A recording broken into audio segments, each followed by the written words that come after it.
I remember it so vividly. It was 2011 in July. We put my dog in his crate. My mom, my dad, and I got in the car, and we were excited and yet so nervous. And as we were driving, me and my dad got more and more nervous. And then we got closer to the place and even got more real. We signed consent forms and basically signed that if we die, it's not these people's responsibility. I was taking my dad for his birthday to go skydiving, and we were so scared.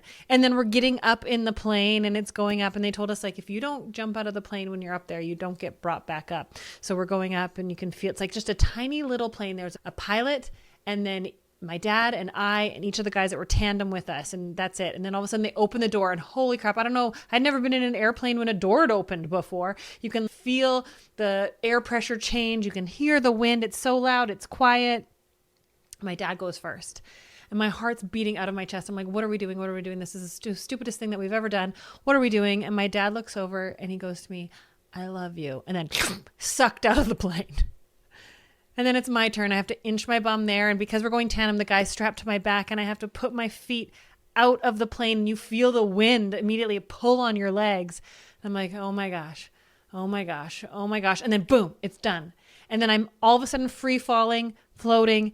And all that fear I felt from the night before to the drive out there to in the ascension and waiting there, the fear was gone once I was in it.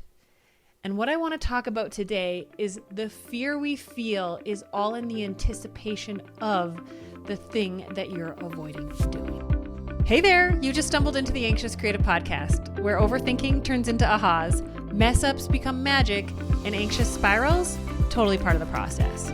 I'm Dawn Bradley, your messy, imperfect host, here to help you, the recovering people pleaser, the perfectionist, to stop chasing the unachievable and start embracing the chaos. Spoiler alert, that's where the real magic happens anyway. So buckle up, friend, because we're about to have some laugh so hard till you cry moments, a few hard truths to help you grow, and naturally a little, or let's be honest, a lot, of oversharing. You ready? Let's dive in.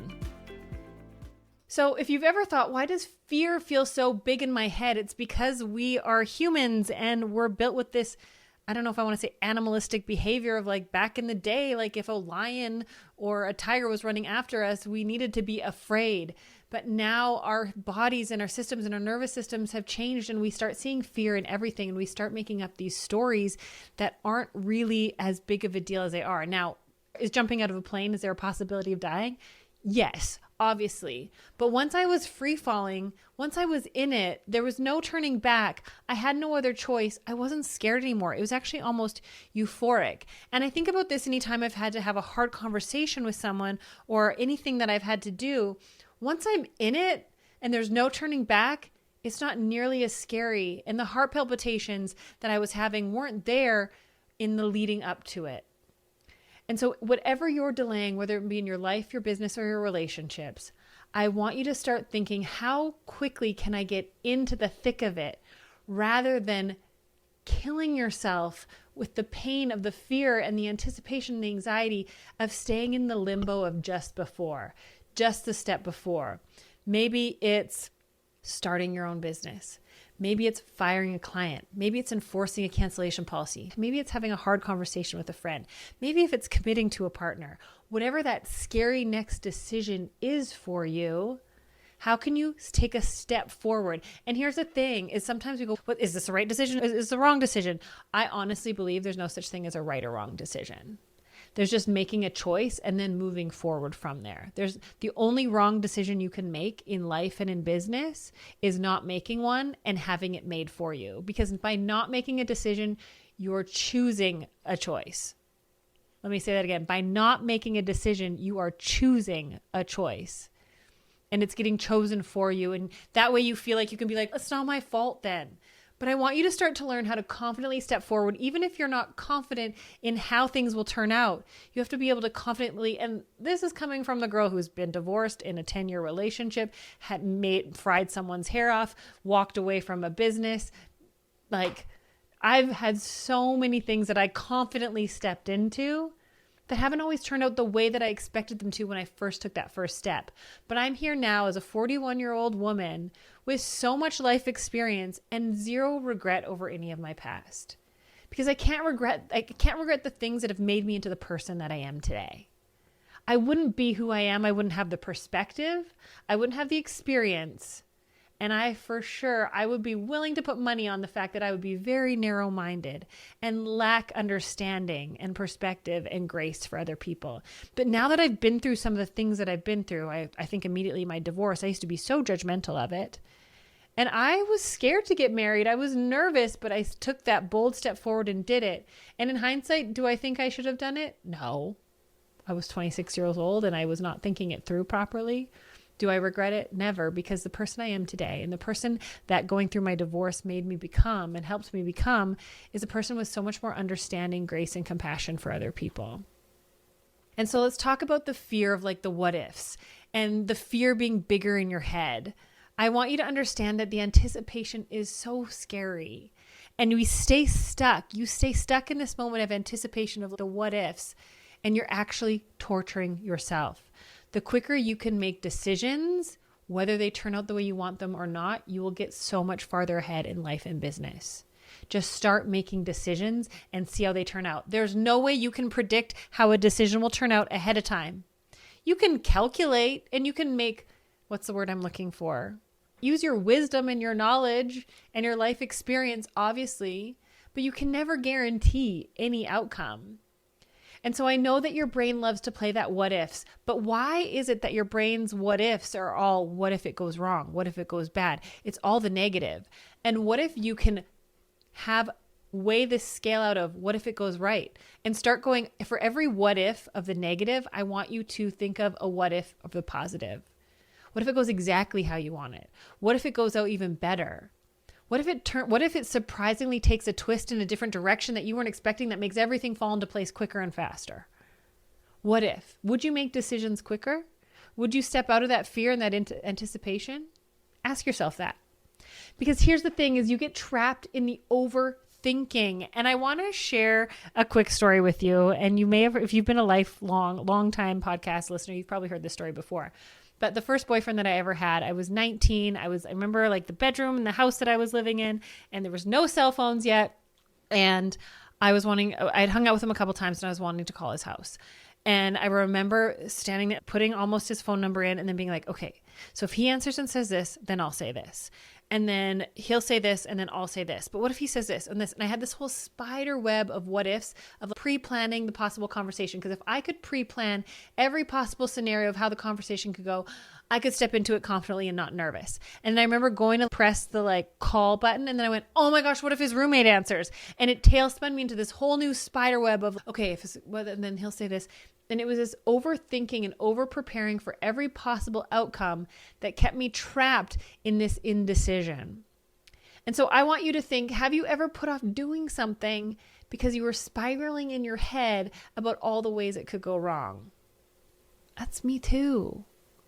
I want you to know how common it is to procrastinate because fear convinces you that it's safer to stay stuck. Meanwhile, you sit there envious and jealous of the people who are making moves. Someone that maybe you started out in your career with that is way far beyond, I'm using quotations, far past where you are right now. And you feel embarrassed and ashamed. And you're like, if I would have, hindsight is 20/20, friend. It's so easy to go, I wish I would have done that. But at the time it was so scary. Everything's going to feel scary in the moment. Risk is a risk for a reason. Risk would not be a risk if there wasn't risk involved. It's like investing your money. There are calculated risks. There are things that are higher risks. There are things that are lower risks. Use your wisdom. When I went out on my own in 2010 and opened up my own business, I was scared shitless. Everything worked out fine. Every decision I've made, whether I've fallen flat on my face, I've always come out stronger because of it. I need you to trust yourself. And I know that you've lost yourself along your journey.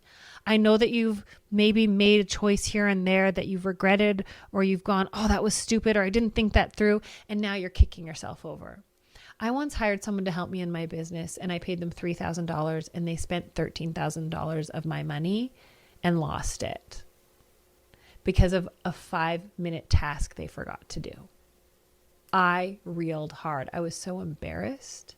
I was like, how could I hire someone that like didn't do their job well? They didn't take accountability or responsibility. I couldn't get that $13,000 back. And I was like, what kind of business owner does that make me if I hired someone that just spent my money and spent it and like foolishly made a mistake and isn't owning it? And I retracted. I played small. I thought, if I did that, clearly I'm not a good business owner.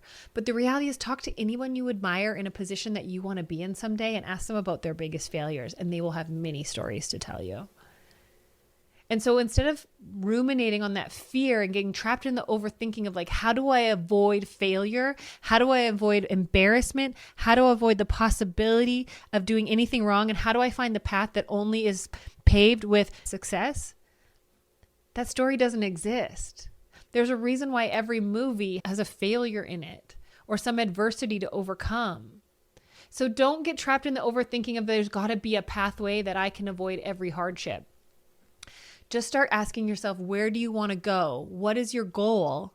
And does this choice align with it? And I will tell you this, I look at my life, and freedom and flexibility and travel has always been something that I've always loved to do. And yet I bought a house. I have 2 dogs. I have a salon, things that keep me in one place. And I had to start asking myself, if I want to travel more in this life, what does my life need to look like?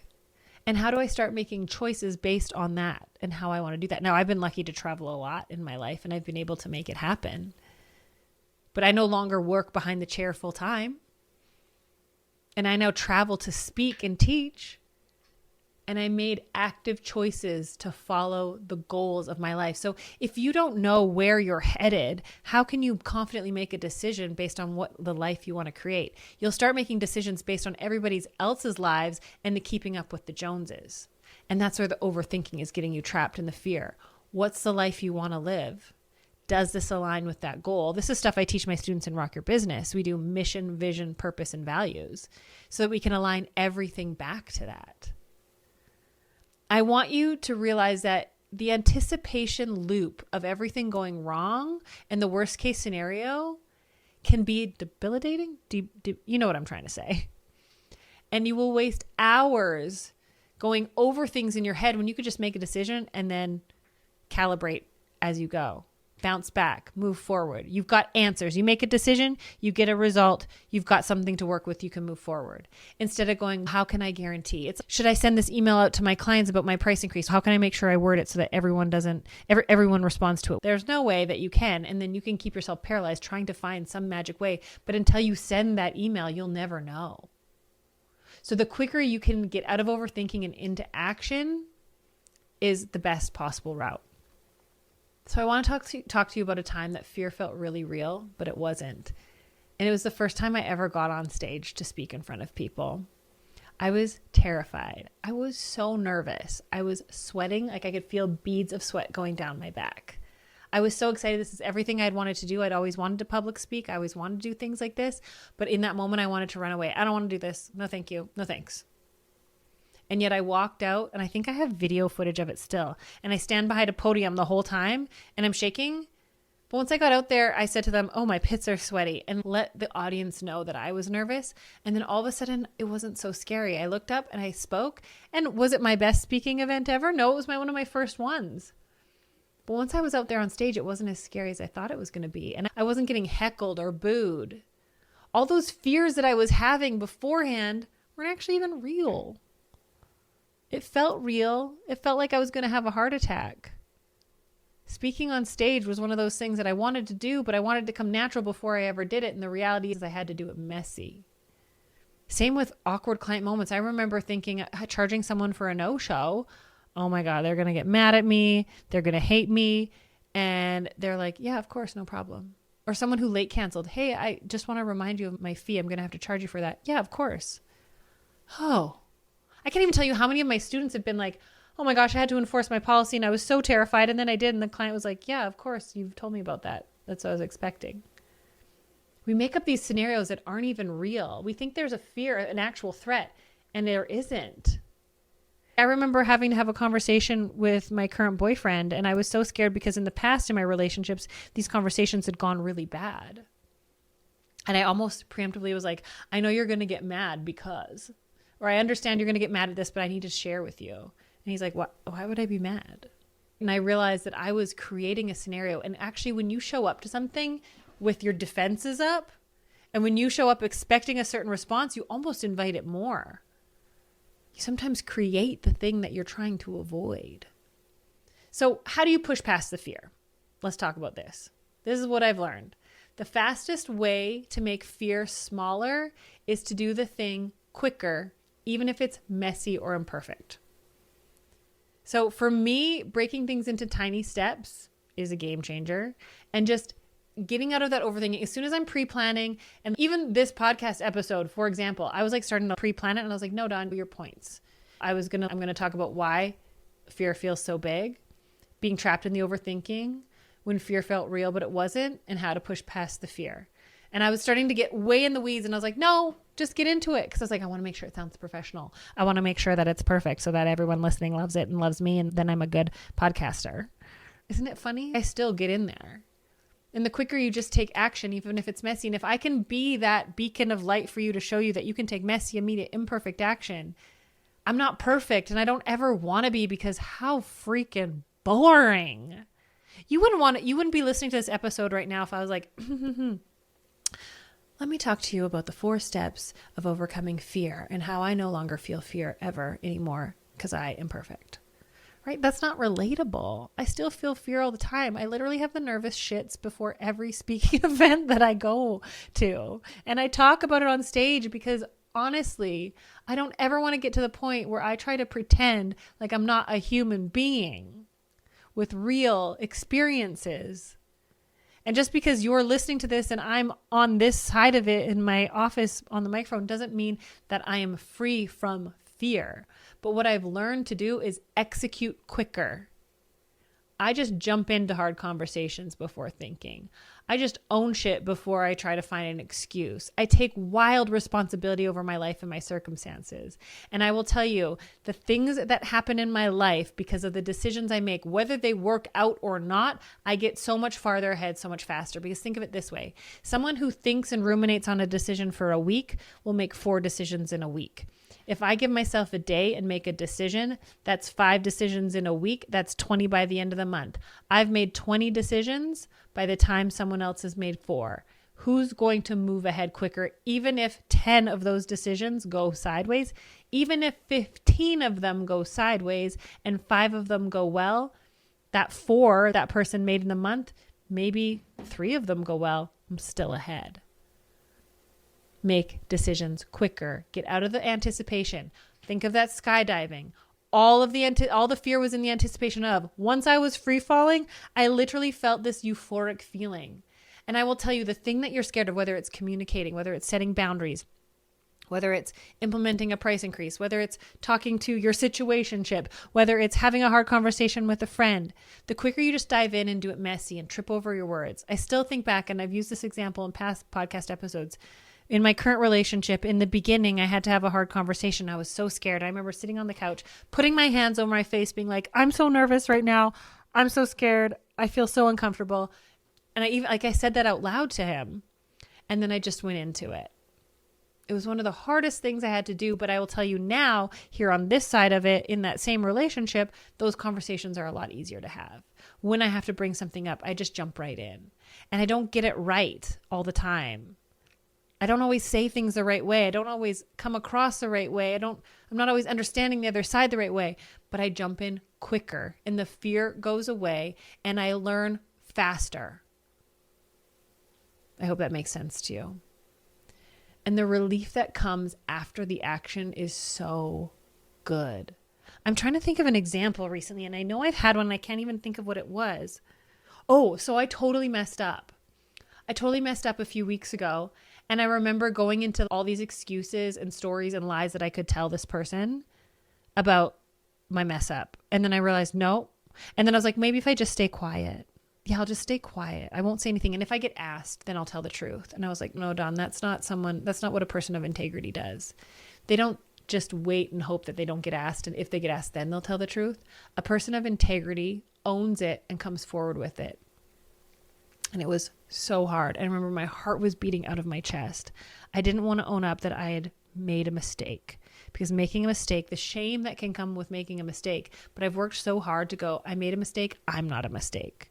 Separation between the guilt and the shame. You can feel guilty over a mistake that you made, but you don't need to own it as part of who you are. And so I was like, I'm just going to jump into this. I reached out to the person, I owned it, and I was like, this could go sideways. This could end this connection. And it worked out. It worked out. And so no, that doesn't mean it always is going to work out, but even just aligning with your values, because honesty, integrity, and transparency is so important to me, that for me to live through that is really important. And so to take that action quickly, the relief I felt, because I was like, I don't know how this is going to end, but I know I'm aligning with my values. When you finally do something you've been dreading and you're like, why did I wait so long? It's vacuuming my house this morning. Why did I wait all week? That took me literally 30 minutes to vacuum my whole house, and it feels so much better.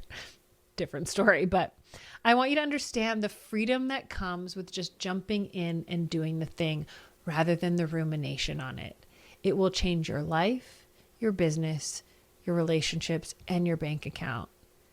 And if you're wanting to dive into this for your business, go ahead and check the link out in my description, or go to donbradley.com/free class and go get instant access to my masterclass, How to Double Your Income Without Doubling Your Work. It's a game changer for self-employed service providers who are stuck in the people pleasing, the overwhelm, and the anticipation of making the decision. It's going to be a game changer for you. It's going to help you launch into the next part of your life and your business. I want to ask you this one thing. What's one thing you've been overthinking or avoiding? What's the smallest thing you could do right now to chip away at it? Trust me, it's never as big or as scary as it feels.